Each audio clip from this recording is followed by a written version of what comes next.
নমস্কার বন্ধুরা, আপনারা দেখছেন আকাশ ইনফো ইউটিউব চ্যানেল।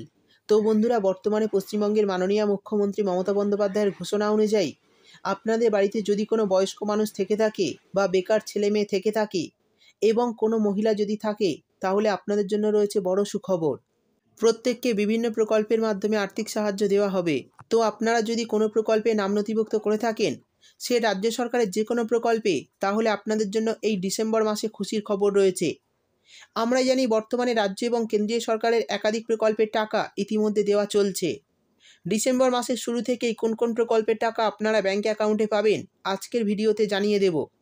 সেই সঙ্গে কোন কোন প্রকল্পে কত টাকা করে পাবেন সেটাও বলে দেব। এবং যারা এখনও নাম নথিভুক্ত করতে পারেননি তারা কিভাবে নাম নথিভুক্ত করবেন সেটাও জানিয়ে দেব। তাই বন্ধুরা, ভিডিওটি একটু স্কিপ না করে পুরোটা দেখবেন। আর ভিডিওটি দেখার সাথে সাথে যদি আপনি আমাদের চ্যানেলে নতুন এসে থাকেন, তাহলে ভিডিওর নিচে যে সাবস্ক্রাইব বাটনটি আছে সেটি ক্লিক করে চ্যানেলটিকে সাবস্ক্রাইব করে দিন। আর পাশে থাকা নোটিফিকেশান বেলটি অন করে রাখুন এই ধরনের গুরুত্বপূর্ণ ভিডিও সবার আগে পাওয়ার জন্য।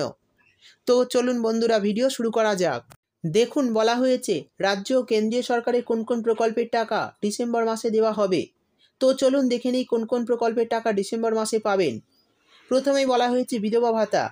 তো বর্তমানে 18 বছরের ঊর্ধ্বে যে সমস্ত বিধবা মহিলারা রয়েছেন, সে এসসি এসটি ওবিসি জেনারেল যে কোনো ক্যাটাগরির হতে পারেন। তো যদি আপনাদের স্বামী মারা যায় আর যদি এই বিধবা ভাতা প্রকল্পে আবেদন করে থাকেন, আগে যদি টাকা পেতেন, তাহলে আবারও কিন্তু ডিসেম্বর মাসে 1000 টাকা আপনাদের ব্যাঙ্ক অ্যাকাউন্টে ঢুকে যাবে। আর এই টাকা ডিসেম্বর মাসের 1 তারিখ থেকে 10 তারিখের মধ্যে আপনাদের অ্যাকাউন্টে ঢুকবে, এমনটাই আশা করা যাচ্ছে। ইতিমধ্যে অনেকেই এই বিধবা ভাতা প্রকল্পের টাকা পাচ্ছেন। আপনি পেয়েছেন কিনা অবশ্যই কমেন্ট করে জানাবেন। এরপর বলা হয়েছে যুবশ্রী প্রকল্প বা বেকার ভাতা। তো বর্তমানে পশ্চিমবঙ্গের প্রচুর ছেলে মেয়ে রয়েছে যারা এমপ্লয়মেন্ট ব্যাংকের মাধ্যমে এই যুবশ্রী প্রকল্পে নাম নথিভুক্ত করেছেন। আর ইতিমধ্যে যুবশ্রী প্রকল্পের লিস্টে যে সমস্ত ছেলেমেয়ের নাম উঠেছে, তারা কিন্তু এই প্রকল্পের মাধ্যমে 1500 টাকা করে ব্যাঙ্ক অ্যাকাউন্টে পাবেন।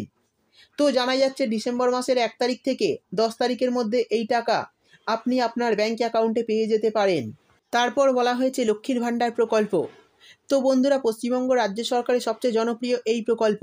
এই প্রকল্পের মাধ্যমে মহিলাদের প্রতি মাসে 1000 ও 1200 টাকা করে আর্থিক সাহায্য দেওয়া হয়ে থাকে। তো যারা প্রতি মাসের টাকা প্রতি মাসে পাচ্ছেন, তারা এই ডিসেম্বর মাসেও 1000 ও 1200 টাকার আরও একটি কিস্তি পেয়ে যাবেন। সেই সঙ্গে জানিয়ে দিই, এই মাসে অনেক নতুন আবেদনকারীকে অ্যাকাউন্টে টাকা দেওয়া হবে। অর্থাৎ ডিসেম্বর মাসে আপনাদের অনেকেই কিন্তু নতুন করে টাকা পেতে চলেছেন। তাই যারা নাম নথিভুক্ত করেছেন চিন্তা করবেন না, তারাও অবশ্যই এই ডিসেম্বর মাসে অ্যাকাউন্টে টাকা পেয়ে যাবেন। এছাড়া যাদের গত কয়েক মাসে টাকা বকেয়া রয়েছে, তারা বকেয়া টাকাও এই ডিসেম্বর মাসে পাবেন। এরপর বলা হয়েছে জয় জোহার প্রকল্প। মূলত যারা তপশিলি উপজাতি সম্প্রদায়ের রয়েছেন, অর্থাৎ এসটি সম্প্রদায়ের, তাদের পরিবারের কারোর বয়স যদি 60 বছরের বেশি হয়ে যায়, সেক্ষেত্রে তারা এই প্রকল্পের জন্য আবেদন করতে পারেন। এটি কিন্তু জয় বাংলা প্রকল্পের অন্তর্গত একটি প্রকল্প। এই প্রকল্পে আবেদন করলে 1000 টাকা করে আপনাদের ব্যাঙ্ক অ্যাকাউন্টে দেওয়া হবে। আর এই প্রকল্পের টাকাও ডিসেম্বর মাসের 1 তারিখ থেকে 10 তারিখের মধ্যে অ্যাকাউন্টে পেয়ে যেতে পারেন। তারপর বলা হয়েছে বার্ধক্য ভাতা। 60 বছরের ঊর্ধ্বে যে সমস্ত পুরুষ ও মহিলারা রয়েছেন, তারা এই প্রকল্পে নাম নথিভুক্ত করতে পারবেন। আর নাম নথিভুক্ত করলেই আপনাদের যদি কাগজপত্র যাচাই হয়ে যায়, তাহলে কিন্তু ডিসেম্বর মাসে 1000 টাকার একটি কিস্তি অ্যাকাউন্টে পাবেন। তো যারা প্রতি মাসের টাকা প্রতি মাসে পাচ্ছেন, তারা লিস্ট অনুযায়ী ডিসেম্বর মাসেও 1000 টাকার আরও একটি কিস্তি পাবেন। পরের যে প্রকল্পের কথা বলা হয়েছে সেটি হলো ইমাম ভাতা। তো সংখ্যালঘু যে সমস্ত ইমামরা রয়েছেন, তাদেরকে 3000 টাকা করে এই ডিসেম্বর মাসেই দিয়ে দেওয়া হবে। আশা করা যাচ্ছে এই প্রকল্পের টাকাও ডিসেম্বর মাসের 1 তারিখ থেকে আপনারা পেতে শুরু করবেন।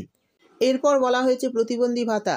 আপনাদের জানিয়ে দিই, 40% উপরে যে সমস্ত প্রতিবন্ধী ভাই বোনেরা রয়েছেন, তারা চাইলে এই প্রকল্পে আবেদন করতে পারেন। এই প্রকল্পে যদি আপনি আবেদন করেন, তাহলে 1000 টাকা করে ভাতা আপনাদের দেওয়া হবে। আর এই প্রকল্পের টাকা রাজ্য এবং কেন্দ্রীয় সরকার দুজনেই দিয়ে থাকে। এই টাকা আপনারা ডিসেম্বর মাসের প্রথম বা দ্বিতীয় সপ্তাহের মধ্যেই অ্যাকাউন্টে পেয়ে যাবেন। শেষে বলা হয়েছে কৃষক বন্ধু প্রকল্প। তো বন্ধুরা, কৃষক বন্ধু প্রকল্পের রবি সিজনের টাকা কিন্তু আপনাদের খুব শীঘ্রই দেওয়া হবে। এই কৃষক বন্ধু প্রকল্পে দুটি কিস্তিতে আপনাদের অ্যাকাউন্টে টাকা দেওয়া হয়। একটি হচ্ছে রবি মরশুম, অন্যটি হচ্ছে খরিফ মরশুমের টাকা। তো এবার যে আপনারা টাকা পেতে চলেছেন, এটা রবি মরশুমের টাকা। তো এই রবি মরশুমের টাকা কিন্তু আপনারা নভেম্বর মাসের শেষ সপ্তাহ বা ডিসেম্বর মাসের প্রথম সপ্তাহের দিকেই অ্যাকাউন্টে পেতে চলেছেন। তো বন্ধুরা, এই সমস্ত প্রকল্পের টাকা ছাড়াও লোকপ্রসার প্রকল্প, কৃষকদের বার্ধক্য ভাতা, পুরোহিত ভাতা, এই সমস্ত প্রকল্পের টাকা এবং বিভিন্ন স্কলারশিপের টাকাও কিন্তু আপনারা ডিসেম্বর মাসে অ্যাকাউন্টে পেতে পারেন। এই ছিল আজকের ভিডিও ভালো লাগলে ভিডিওটিতে একটি লাইক দিয়ে দেবেন এবং আপনার বন্ধুবান্ধবদের সঙ্গে বেশি বেশি করে শেয়ার করবেন। ভিডিওটি দেখার জন্য আপনাকে অসংখ্য ধন্যবাদ।